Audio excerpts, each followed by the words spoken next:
Have you ever signed up for a race because the location excites you, or it's a race you wanted to do for a while?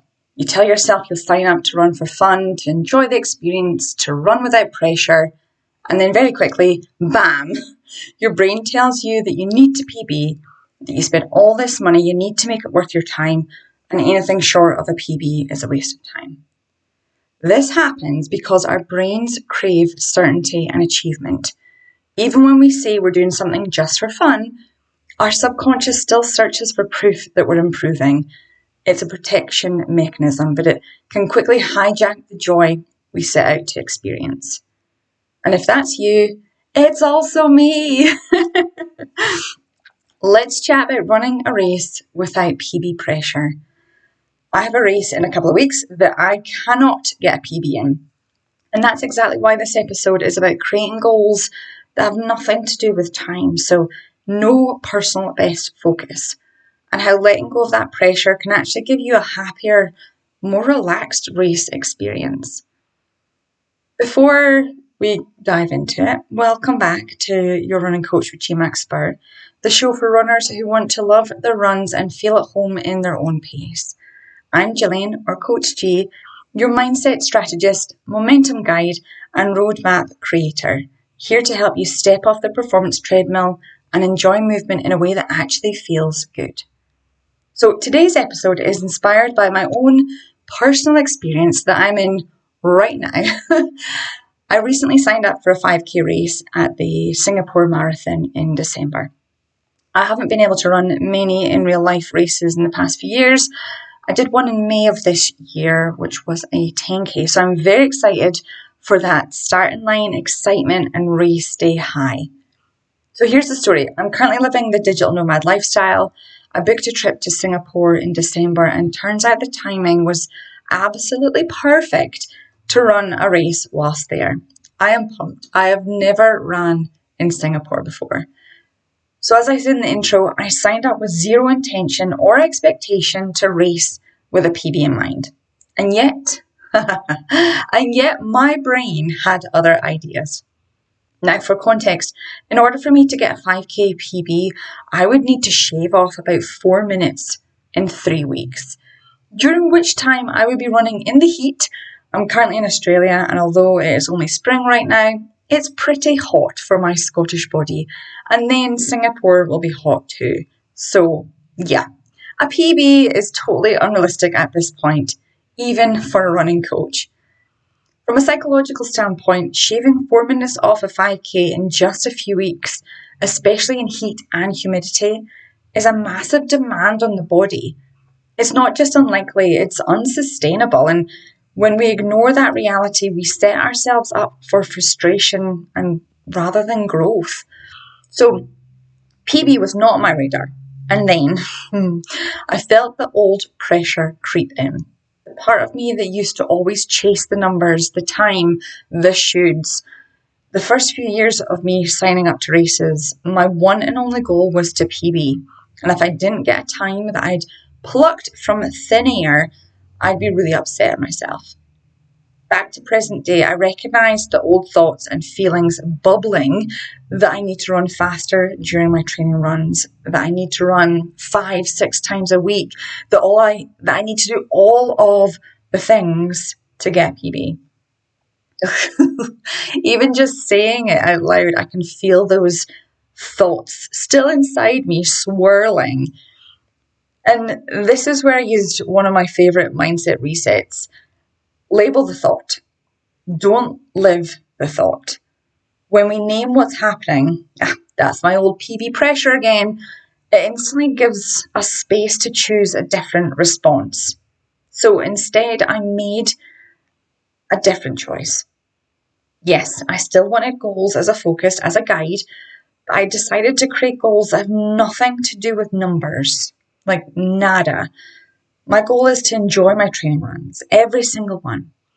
Not necessarily every single minute of those runs, but to enjoy the overall experience, enjoy running outside. To show up race day present and feeling really comfortable, and to have the most fun I can during the race.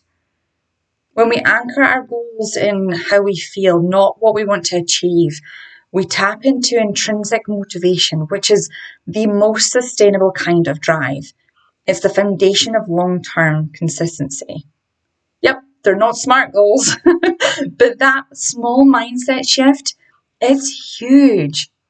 Because runners, especially ambitious, high-achieving goal-getters, carry invisible pressures. Time, distance, shoulds. That pressure drains joy, consistency, and sometimes even love for the sport itself. And when that pressure builds, our nervous system slips into a mild fight or flight mode. Cortisol rises, focus narrows, recovery suffers. The exact opposite of the calm, flow state that helps you perform your best. The lesson here is simple. When you let go of performance pressure, you open the door to consistency, enjoyment, and real progress. And yes, you can still push yourself and have stretch goals, but from a place of choice, not obligation or pressure. So as I was mapping out my training for the next few weeks in Training Peaks, I leaned into doing little mindset experiments. What runs can I visualize running the route? What runs can I leave my Garmin at home? What runs do I give myself complete permission to have fun? I'm talking stopping to take a sunrise pic, or to watch kangaroos hop by, or to pick my route based on how many people I can run past and say good morning to. I call these micro experiments. They keep the brain curious instead of critical.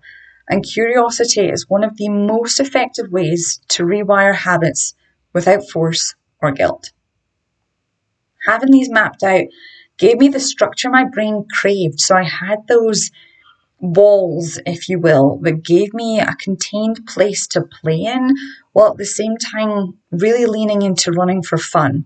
Not to get faster, not to lose weight, not to get stronger, but to run because I enjoy lacing up and just being alone, me and the pavement.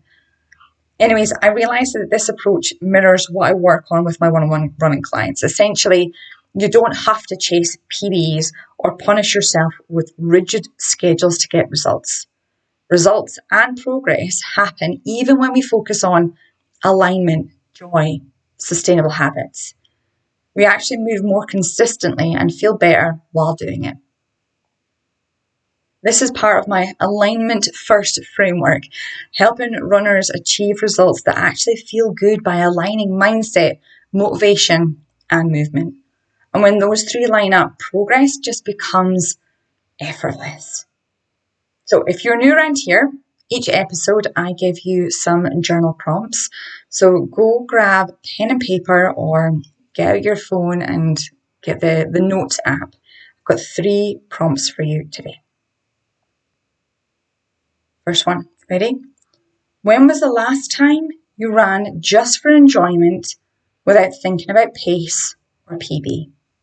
When was the last time you ran just for enjoyment?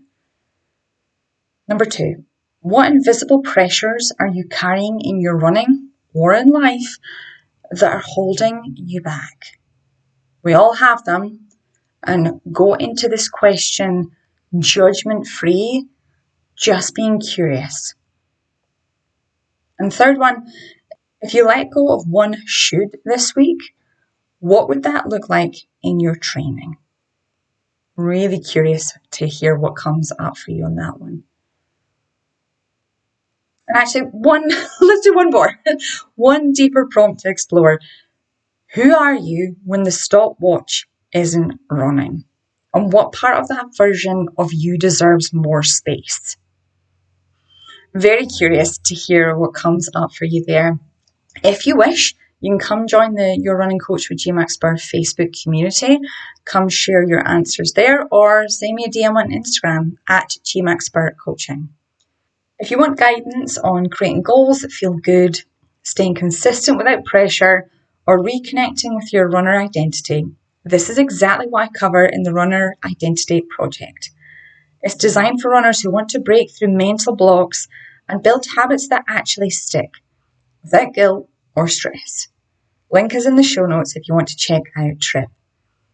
These are the exact mindset shifts my trip clients experience when they break free from time-based validation and rediscover why they run. It's a powerful process, and I promise it lasts. Thank you for tuning in, listening to my Singapore 5K story. If this episode resonates, take a moment to reflect on one of the mindset shifts you can try on your next run.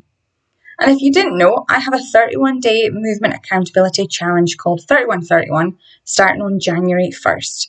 The waitlist opens in the next week. This challenge is perfect for anybody who struggles with consistency, wants a mindset shift around movement, or is ready to step off the should treadmill.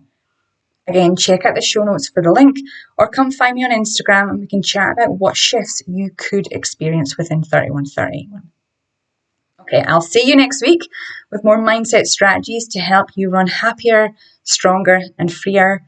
Because when you train your mind as intentionally as you train your body, everything changes. Bye for now. See you next week.